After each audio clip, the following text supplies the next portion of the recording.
Они мне сказали за Буйков, а я за Буйков дальше. И все, мне потом они вообще мне очень шикарны, вот эти ребята, и они любого ребенка спасут. Спасибо им.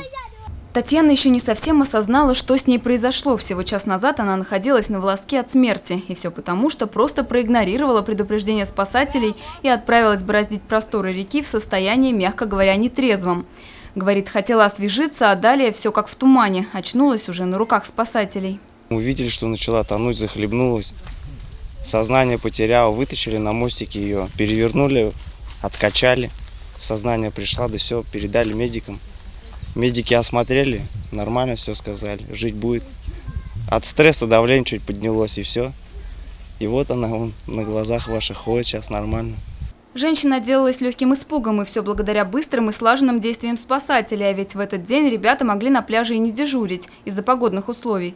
И тогда банальная пьяная беспечность привела бы к большой трагедии. Ведь женщина рисковала оставить сиротами 3 детей.